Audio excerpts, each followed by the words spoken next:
Monsieur Bonnel, bonjour. Merci de votre présence parmi nous. On entend beaucoup parler du monde d'après. Selon vous, à quoi il ressemblera ce monde d'après?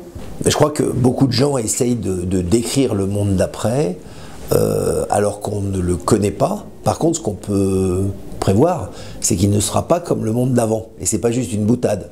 Ça veut dire que par rapport à la transformation qu'a apporté dans le quotidien de chacun, dans le lien social entre les gens qu'a malheureusement apporté la Covid, puisqu'on le vit actuellement comme une contrainte, eh bien, on a un territoire d'innovation, un territoire de développement, un territoire de nouvelles manières de faire les choses, penser, éduquer, travailler, s'amuser, qui fait que c'est une rupture qui va être aussi importante par exemple que lorsque par exemple l'automobile est née ou dans une autre catégorie les congés payés sont nés. On ne savait pas comment les gens allaient passer leurs congés, mais le fait qu'on leur redonne des libertés, qu'on leur redonne des opportunités de créer, a fait qu'il y a eu des explosions et des transformations de société.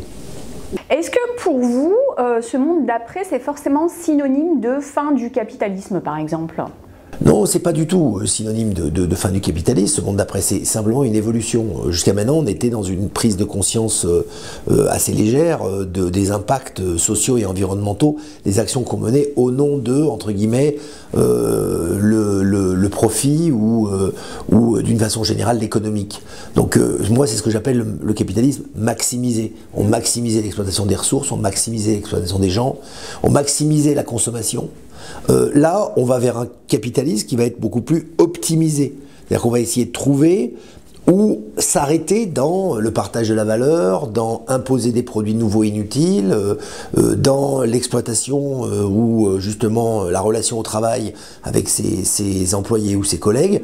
Donc ce passage d'un capitalisme maximisé à optimisé, c'est la meilleure terminologie que j'ai trouvée, veut simplement dire que le modèle classique de développement à tout prix avec comme seul objectif le retour sur investissement est un modèle qui est à mon avis fatigué, qui n'aura pas de pérennité. Par contre, gagner de l'argent, c'est la liberté des entreprises, c'est la capacité de faire d'autres choses. La vraie question va être qu'est-ce que les gens vont faire de l'argent qu'on va gagner, et est-ce que le partage de la valeur va être plus équilibré à la fois entre les gens et vis-à-vis des projets à impact qui permettront à mieux vivre ensemble. Est-ce que pour vous, cela passe forcément et nécessairement par de l'innovation technologique? Alors, la société, elle est comme une chrysalide, hein, c'est-à-dire qu'une société un peu chenille va devenir une société papillon. Il y a plein d'outils dans la transformation de cette chrysalide et clairement, il y a l'outil technologique. Il y a le digital, le numérique, la robotique, donc les réflexions sur quelles sont les nouvelles technologies. Vous savez, on l'a déjà vécu sous le Second Empire. Ce qui a permis la transformation de la France avant la Troisième République, ça a bien été le train, les machines à tisser, les nouvelles énergies, et donc on est un peu à ce carrefour-là aussi. Mais ça ne suffit pas. Il y a également dans cette chrysalide toute la réinvention du lien social.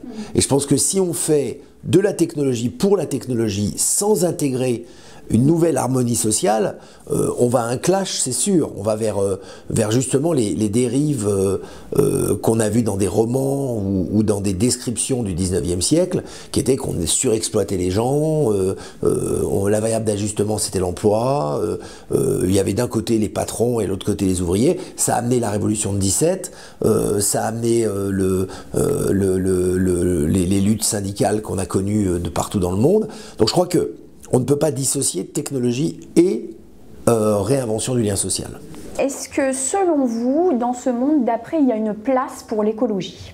Ce monde d'après, c'est pas qu'il y ait une place pour l'écologie, il est par essence écologique, au sens de dire que grâce à cette réflexion justement sur les technologies qui vont permettre d'aller chercher des ressources au fond des mers ou en haut des montagnes ou dans l'espace, grâce à une réflexion sur la gestion de nos ressources actuelles et la régénération d'un certain nombre de biodiversités, on va aller vers plus d'harmonie. Donc je crois que l'écologie, il ne faut pas en faire un axe politique, il faut en faire un axe par essence de l'ADN de l'humanité. Et donc je reviens à mon idée sur la maximisation, arrêter de surexploiter et d'aller plus vers de l'optimisation. Ça veut dire aussi garantir un meilleur équilibre avec notre environnement.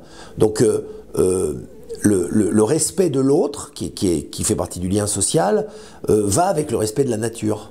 Et le respect de cette nature, mais pas dans une vision angélique, dans une vision d'agriculture raisonnée, par exemple.